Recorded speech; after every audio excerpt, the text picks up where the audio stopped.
Saat tahun 2025 berakhir, Aceh hancur karena hujan yang tak henti-henti, banjir bandang, dan tanah longsor. Seluruh desa tersapu, dan ratusan orang meninggal atau hilang.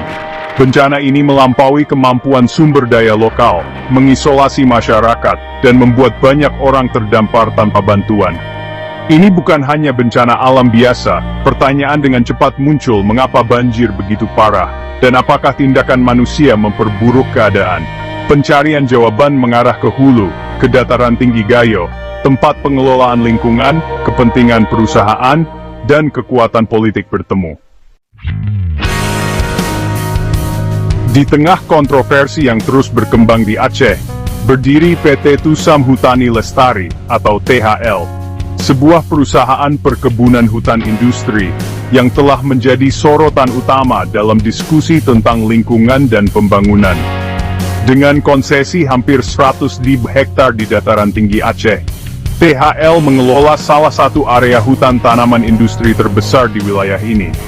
Perusahaan ini tidak hanya berperan dalam ekonomi lokal, tetapi juga menjadi bagian penting dari lanskap sosial dan ekologi Aceh. Sejak awal operasinya di tahun 1990-an, THL telah menggantikan hutan alam yang kaya keanekaragaman hayati dengan perkebunan pinus monokultur. Proses ini tidak hanya mengubah tampilan bentang alam, tetapi juga mempengaruhi ekosistem yang sebelumnya mendukung berbagai spesies tumbuhan dan satwa liar.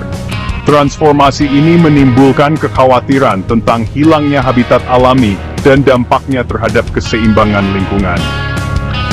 Dataran tinggi Aceh merupakan sumber utama bagi sungai-sungai yang mengalir ke berbagai wilayah di bawahnya, menopang kehidupan jutaan orang yang bergantung pada air bersih untuk kebutuhan sehari-hari, pertanian, dan perikanan.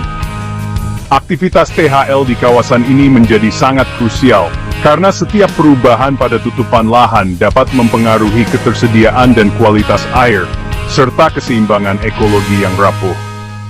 Para pemerhati lingkungan menyoroti bahwa operasi perusahaan telah memperlemah kemampuan tanah untuk menyerap air hujan, sehingga meningkatkan risiko banjir bandang dan erosi tanah. Ketika hujan deras turun, air lebih mudah mengalir di permukaan, membawa lumpur dan sedimen ke sungai, yang pada akhirnya dapat menyebabkan bencana bagi masyarakat di hilir. Kini, muncul pertanyaan besar di tengah masyarakat dan para ahli. Apakah ekspansi lahan industri di dataran tinggi Gayo telah mengubah ancaman bencana alam menjadi krisis kemanusiaan yang nyata? Dampak dari perubahan ini masih terus diperdebatkan, namun yang pasti, masa depan ekosistem dan kehidupan jutaan orang di Aceh sangat bergantung pada bagaimana lahan ini dikelola ke depan. Dataran tinggi Gayo berfungsi sebagai spons alami Aceh, dengan hutan yang sehat menyerap curah hujan dan mengatur aliran sungai. Hutan-hutan lebat di kawasan ini tidak hanya menyediakan habitat bagi ribuan spesies tumbuhan dan satwa liar, tetapi juga memainkan peran penting dalam menjaga keseimbangan air di seluruh wilayah Aceh. Setiap tetes hujan yang jatuh di kanopi hutan disaring secara alami, memperlambat aliran air, dan memungkinkan tanah menyerap kelembapan secara perlahan. Proses ini membantu mencegah banjir bandang di musim hujan dan kekeringan di musim kemarau, serta menjaga kualitas air sungai yang mengalir ke dataran rendah. Namun, ketika hutan-hutan ini diganti dengan perkebunan pinus, tanah kehilangan kemampuannya untuk menahan air. Hujan mengalir dengan cepat, membawa tanah dan puing-puing ke hilir. Tidak ada lagi akar-akar kuat dan lapisan daun tebal yang mampu menahan air di tempatnya. Akibatnya, erosi tanah meningkat tajam, dan sedimen yang terbawa air hujan mencemari sungai-sungai yang dulunya jernih. Para ahli memperingatkan bahwa perkebunan monokultur tidak memiliki sistem akar yang kompleks dan keanekaragaman hayati yang diperlukan untuk mencegah banjir. Tanaman pinus tumbuh rapat, tetapi akarnya dangkal dan tidak mampu menahan tanah sekuat hutan alami. Selain itu, kurangnya variasi tumbuhan membuat tanah lebih rentan terhadap degradasi dan kehilangan unsur hara penting. Sungai-sungai yang dulunya menopang kehidupan kini menjadi saluran kehancuran ketika ekosistem hulu terdegradasi. Air yang mengalir deras membawa lumpur dan puing, menghancurkan tepi sungai, dan mengancam mata pencaharian masyarakat yang bergantung pada sungai untuk pertanian dan kebutuhan sehari-hari. Transformasi dataran tinggi telah membuat masyarakat hilir lebih rentan dari sebelumnya. Banjir yang lebih sering dan parah menyebabkan kerusakan rumah, lahan pertanian dan infrastruktur, memaksa warga untuk beradaptasi dengan risiko yang terus meningkat setiap tahunnya. Dataran tinggi Gayo, yang dulunya penyangga, kini berisiko menjadi sumber bencana. Jika tidak ada upaya pemulihan dan perlindungan, ekosistem yang rapuh ini bisa kehilangan kemampuannya untuk melindungi Aceh dari bencana alam di masa depan. Setelah banjir, para aktivis menggunakan citra satelit dan GIS untuk menumpuk peta banjir dengan area konsesi industri. Hasilnya mencolok desa-desa yang paling parah terkena dampak, berada tepat di hilir dari kelompok industri ekstraktif, terutama perkebunan pinus THL. Data menunjukkan hubungan yang jelas antara penggunaan lahan hulu dan kehancuran hilir. Visualisasi ini menggeser percakapan dari berkabung menjadi menuntut pertanggungjawaban. Masyarakat kini menyerukan penyelidikan independen terhadap praktik lingkungan perusahaan seperti THL. Kisah PT THL tidak berakhir dengan dampak lingkungan. Itu mengarah langsung ke Presiden Indonesia, Prabowo Subianto. Jaringan bisnis Prabowo mengakuisisi konsesi Aceh bertahun-tahun yang lalu, menjadikannya pemilik utama tanah di pusat bencana. Koneksi ini menimbulkan pertanyaan serius tentang konflik kepentingan dan kemampuan pemerintah untuk menyelidiki THL secara tidak memihak. Para kritikus berpendapat bahwa perlindungan politik mungkin telah memungkinkan salah urus lingkungan tidak terkendali. Masalah ini sekarang bersifat nasional, menuntut transparansi dan akuntability dari kantor tertinggi. Konsesi PT THL hanyalah bagian dari kepemilikan lahan Prabowo yang luas, lebih dari 600.000 hektar di seluruh Indonesia, termasuk perkebunan dan operasi pertambangan. Prabowo telah membela kepemilikan ini sebagai konsesi negara, bukan properti pribadi, mengklaim bahwa mereka melayani pembangunan nasional.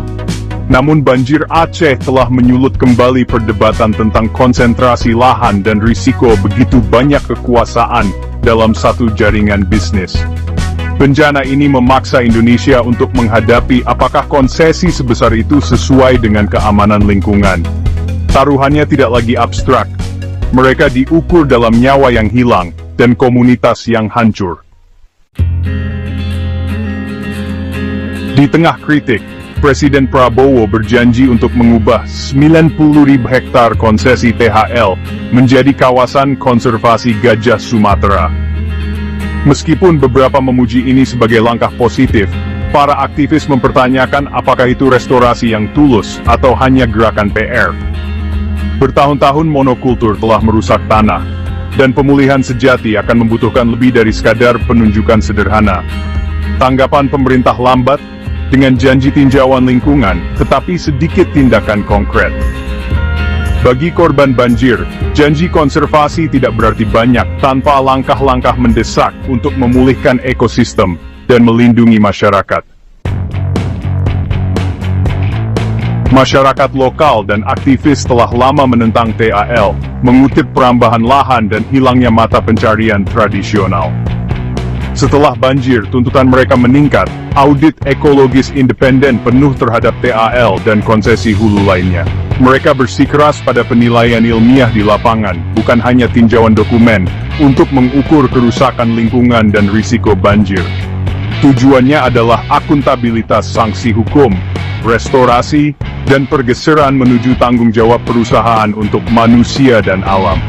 Seruan masyarakat jelas, keadilan, restorasi, dan masa depan yang bebas dari bencana yang dapat dicegah. Tragedi Aceh adalah pengingat yang jelas bahwa keputusan pengelolaan hutan memiliki konsekuensi hidup atau mati.